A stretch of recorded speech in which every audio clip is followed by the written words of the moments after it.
কাকা এই এতরাতন video call করছি কাকা, তো ভিডিও কোন এতরা কিননে কেন করছে, এত রিক্সে ভিডিওটা কিনলে করে তার কথা কর, ওই আলামিন ভাই যেন হেতেন, আলামিন ভাই কথা কইরে আসলে বাবুরে হেতেনের কোনো দোষ নাই বুঝছনি, হেতেনে তো আঙ্গুরে বিনোদন দিবার লাই করছে না।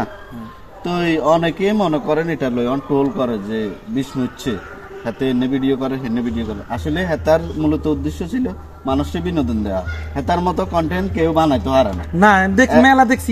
এক হইছে এটা, আর এক হইছে মনে করেন হেতারা লই ট্রোল করে কোনো লাভ নাই, হাতে আঙ্গুর অসতর্ক করছে, হাতে বিপদে হরণ মানে কি আঙ্গুর আমরা ব্যাগ সতর্ক হয়ে যাবো, মানে আমরা তো হয়তো রিস্ক লো ভিডিও করতে পারি, তো আমরা করতাম না, মানে এভাবে রিস্ক লই ভিডিও করন যাইতো না বুঝছেন, এভাবে রিস্ক লই ভিডিও করন যাইতো না। আর হইছে যে মনে করেন ইতি আগে দেখছেন নিকে জানি বাদামে আসিল বাদামে, হ্যাঁ চিনি চিনি, পানি ভিডিও বানাইতো, তো হাতে একে নাইল গাছের তো হই হ্যাঁ তো মরে গেছে। তো আশা করি আমরা এভাবে রিস্ক লই করতাম না বুঝছেন, আমরা ফানি ভিডিও যারা বানাই অবশ্যই সুন্দরভাবে ভিডিও বানাবো।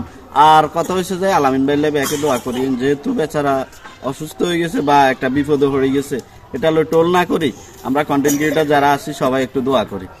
ঠিক আছে, ব্যাকে দোয়া করেন, তারা আল্লাহ পাক তারা সুস্থ শরীর দান করে, আবার এই আল্লাহ পাক আগের মতন সুস্থ থাকে, তারা তার জন্য সবাই আমরা দোয়া করলে ভালো হবে, সবাই দোয়া করতে কোনদিন ইনশাআল্লাহ। তো সবাই দোয়া করবেন যেন অতি দ্রুত উনি আবার আমাদের মাঝে ফিরে আসতে পারে।